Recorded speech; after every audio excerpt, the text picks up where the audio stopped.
there! It's me again. I'm getting my enthusiasm level up.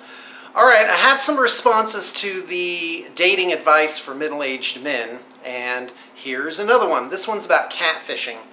Catfishing, for those who might not already know everything about the topic, is when somebody represents themselves online in a certain way, but in real life they're actually another way, possibly completely.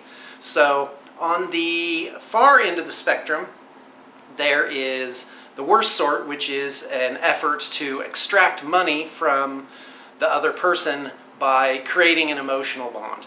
So here's how it works. A person, who knows, they could be any type. I imagine that it's maybe a younger person or maybe an older person. And what they do is they have many accounts, possibly dozens, maybe even hundreds. I imagine maybe like a setup of lots of different screens. And what they do is they create lots of different profiles, and they start just chatting up men. And I'm sure it happens to women too. But of course, these things that I'm making, they're coming from the perspective of myself. So you have, that's what'll happen, is that on a dating site, you'll start talking to somebody and they'll start talking back to you, and but it's really not the person in the picture, it's really somebody else behind that. And so the solution here is to try and get a face-to-face meeting. That is the counter to catfishing, is to just meet face-to-face and see what the person is actually like. The old first date. And I gotta tell you, I love first dates. It's amazing. Most people, I think, dread them, but I love them, and it's just definitely one of my favorite things to do. And so anyway, what'll happen is you'll say early on, don't spend a lot of time on this back and forth with chatting. Don't be chatting back and forth with someone who, you know, all you see is this one picture that could have been from anywhere. And don't spend a lot of time with that. Say something to the effect of, I'm interested in you, you seem wonderful, let's meet face to face. And then of course you'll have details for that.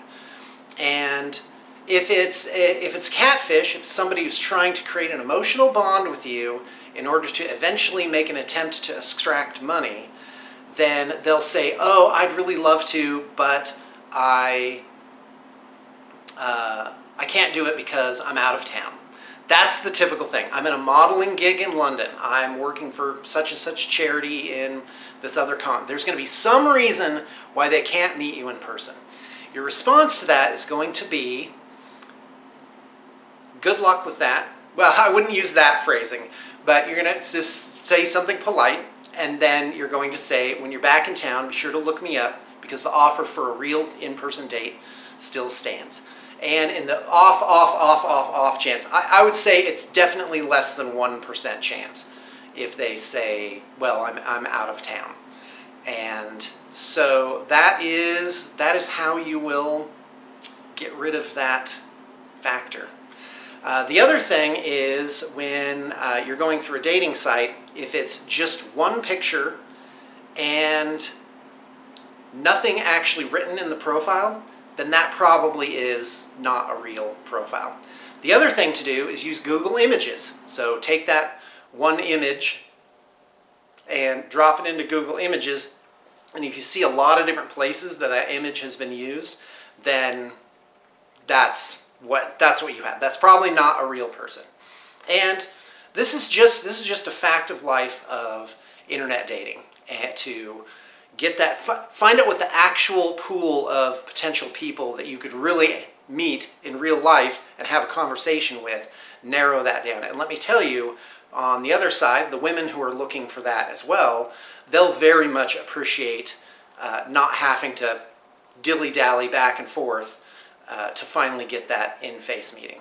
Now, before I let you go on this subject. Yeah, I realize a lot of you here are for wargaming content, so there's that. And the other side is just simply exaggerations. It's a real person. They're sincere, but something's been changed a little bit, and and typically it's age and appearance. So what I've read is that you can put whatever age that you can pull off, and then just sort of deal with the vagary of 3 years or 5 years later on. Me personally, my tact is sincerity. So just put that real age on there, and I almost said real edge. Put that real age on there, and then you'll never have to have an awkward conversation about it. Wait a minute, your driver, for some reason she's looking through your wallet, right? Your driver license says you were born in '78. So there's that. And the other thing is, well, you want to, and this gets into the topic of creating a profile and also analyzing profiles, which is a whole different thing. And so now the last thing I want to talk about is you may be on that first date and she says, so do I look like my profile pics? Sir, you're in a minefield right now, and you better have something in your pocket to respond to questions like that, because those types of questions can be tests, and they can also be her figuring out the lay of the land. Like, hey, is it okay that I obviously put forth my best side in these pictures, and now you're seeing me in person, and is it not quite as good? So the answer to that question is, you look beautiful. You look better than your pictures. Something to that effect. Definitely don't say, even if it's true, don't say, yeah, it's, you look better in your pictures than you do in person. But Sean, what about the truth? Well, the truth is either this date this relationship will not be long lasting, maybe just this one date, and then she'll be gone forever, in which case you should just say something nice. And then, or it's going to be a long-term relationship, and guess what? You're going to have to hear about it.